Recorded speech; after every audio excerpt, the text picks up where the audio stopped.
जैसे मोदी जी बोलते थे, बहुत हुआ अत्याचार अब की बार मोदी सरकार, बहुत हुई महंगाई की बार अब की बार मोदी सरकार, बहुत हुआ महिलाओं पे अत्याचार अब की बार मोदी सरकार, बहुत हुआ बेरोजगार अब की बार मोदी सरकार।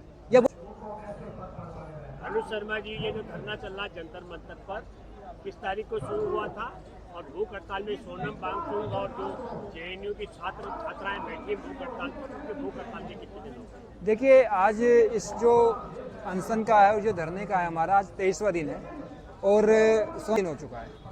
पर यह सरकार इतनी निर्दयनीय हो सकती है, हमने भी नहीं सोचा था कि हम सोच रहे थे हमारी ज़्यादा एक हफ्ते लड़ाई लड़ी जाएगी और एक हफ्ते बाद क्या पता सरकार बैकफुट पर आ जाए। सुने, क्योंकि ये अंतर्राष्ट्रीय वैज्ञानिक है, इन्होंने देश के लिए क्या नहीं किया, देश को क्या नहीं दिया, आज इनको अंतर्राष्ट्रीय उपलब्धियां प्राप्त हैं, पर सरकार बिल्कुल भी गंभीर नहीं है। जिस बच्चों को किताबों में होना चाहिए था, आज वो बच्चे मजबूर होकर सड़कों पर हैं, धूप में बैठे हैं, सर्दी में बैठे हैं, बारिश में बैठे हैं, आंधी में बैठे हैं, तूफान में बैठे हैं, पर सरकार कानों में तेल डाल के और रुई डालकर सो गई है। यह वही सरकार है जिसको हमने बनाया था, हमने वोट देके बनाया था, यह वही सरकार है, पर सरकार सुनने को तैयार नहीं है। क्या सोच करके बनाया था आप लोगों ने इस सरकार को? हमने सोचा देश की व्यवस्था ठीक होगी, व्यवस्था परिवर्तन की लड़ाई थी। जब 2011 का आंदोलन हुआ, उस समय सोचा कि व्यवस्था बदलनी चाहिए, देश में एक ऐसा शासक आना चाहिए जो देश की मजदूरों की बात करे, देश के माताओं की बात करे, देश की स्टूडेंट छात्रों की बात करे, देश के कुछ दबे कुचले लोग हैं उनकी बात करो, करी भी, पर वो नारों में की। जैसे मोदी जी बोलते थे, बहुत हुआ अत्याचार अब की बार मोदी सरकार, बहुत हुई महंगाई की बार अब की बार मोदी सरकार, बहुत हुआ महिलाओं पे अत्याचार अब की बार मोदी सरकार, बहुत हुआ बेरोजगार अब की बार मोदी सरकार। ये वही बेरोजगारी की बात करते हैं जो लाठियां देते हैं बेरोजगार युवाओं को। मतलब बेरोजगारी खत्म हुई, महंगाई खत्म हो गई, गरीबी खत्म हुई, क्या? हाँ, हुई ना महंगाई खत्म, इतनी अच्छी महंगाई खत्म हुई। अगर महंगाई के लिए बात करने चाहते हैं तो लाठियां मिलती है, बेरोजगारी की बात करने चाहते हैं तो आंसू गैस के गोले मिलते हैं, हुई है खत्म। सुरक्षा की बात करने जाते हैं तो आंसू गैस के गोले छोड़े जाते हैं, लाठियां बाजी जाती है, पानी की बौछार की जाती है, हुई है ना इस चीज की महंगाई। क्योंकि जब हम न्याय की मांग करते हैं, हम बात रखने जाते हैं अपनी, तो हमारी बात नहीं सुनी जाती।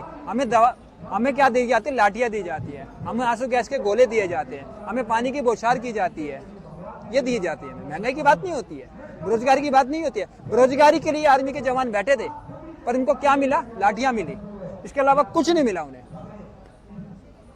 तो आप ये जो आप अभी सवाल करें, मतलब देखिए अभी ये देखिए, धर्मेंद्र प्रधान जब से शिक्षा मंत्री बने हैं, जब से शिक्षा मंत्री, इनके कार्यकाल में कोई भी परीक्षा सही नहीं हुई है। देखिए आप, Delhi police, UP TET, C TET, MP TET, Maharashtra TET 4 दिन पहले, राजस्थान, अब तो यूनिवर्सिटी के पेपर भी लीक हो रहे हैं। अब बताइए इसके बाद जो समथिंग क्या चीज ऐसी है, कोई भी पेपर उठा के देख लीजिए वही लीक है। बच्चा क्या है, निकलता नहीं है गेट से बाहर, तुरंत खबर मिल जाती है पेपर लीक।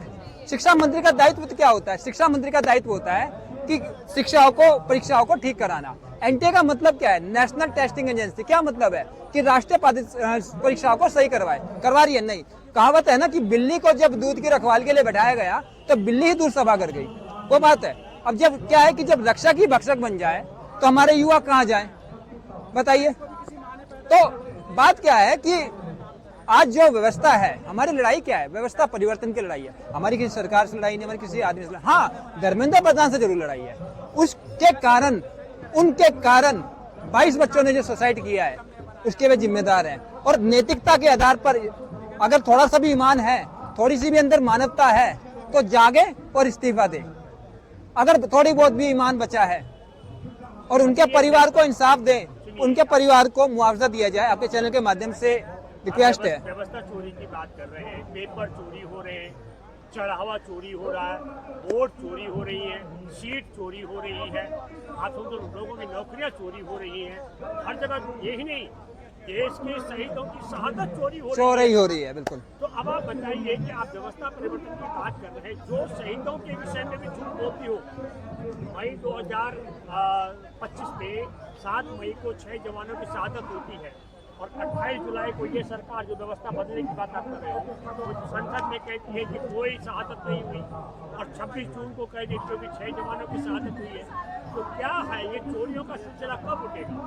देखिए, आपको पता है जब से ये सरकार आई है, ये चोरों की सरकार है। पर पहले क्या है कि एजेंसियों का दुरुपयोग नहीं होता था पर इतना नहीं होता था जैसे अब हो रहा है। जैसे सीबीआई है, ईडी है, सीआईडी है, क्या नहीं है इनके पास। अब तो इलेक्शन कमीशन, अब ये छोड़िए सुप्रीम कोर्ट, जिसपे देश का नागरिक, देश का, भारत का नागरिक विश्वास करता था, उनके जजों को बाहर आके बोलना पड़ रहा है कि हमारे ऊपर फैसले थोपे जा रहे हैं, कोलिजम थोपा जा रहा है। तो न्याय कहाँ मिलेगा देश में? कैसी डिक्टेटरशिप कर रखी है इन्होंने, मतलब थोपने वाली नीति चला रखी है। अब ये बताइए, युवा जो बात कर रहे हैं हमें न्याय दो, न्याय की बात हो रही है, हमने यहाँ कोई और बात तो नहीं करी। मैं आपके सामने इंटरव्यू दे रहा हूँ, अभी तक मैंने शिक्षा की बात करी है, इसके अलावा कोई बात नहीं करी।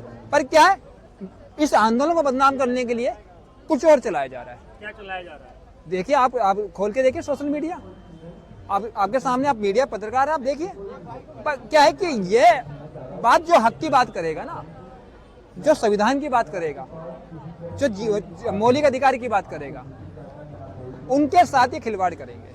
अभी देखिए, मेरठ में एक ललिता गौतम लड़की, उसकी हत्या हो जाती है, उसकी लाश खेतों में मिलती है, उसके परिजन जिला मुख्यालय पर धरना देने के लिए बैठते हैं और एसएसपी कहता है रोड गंदी हो गई।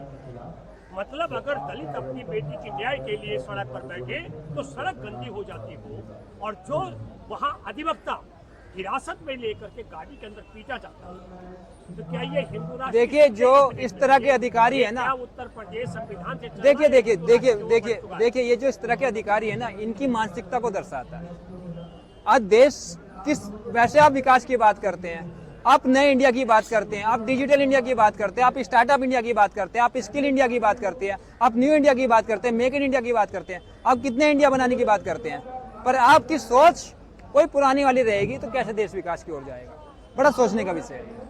तो फाइनली अब आप बताइए कि ये कहाँ जाने वाली है आपकी ये लड़ाई? देखिए, हम आपके चैनल के माध्यम से आपके दर्शकों को निवेदन करते हैं, 20 जुलाई चलो संसद, पीसफुल, शांतिपूर्ण ये आंदोलन, ये जो मार्च है, ये आपके बच्चों का भविष्य है, आने वाले बच्चों का भविष्य है।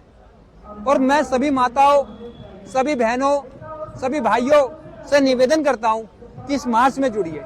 कल को आपका बच्चा आपसे क्वेश्चन करेगा, जब मेरे भविष्य की बात हो रही थी तो आप कहां थे?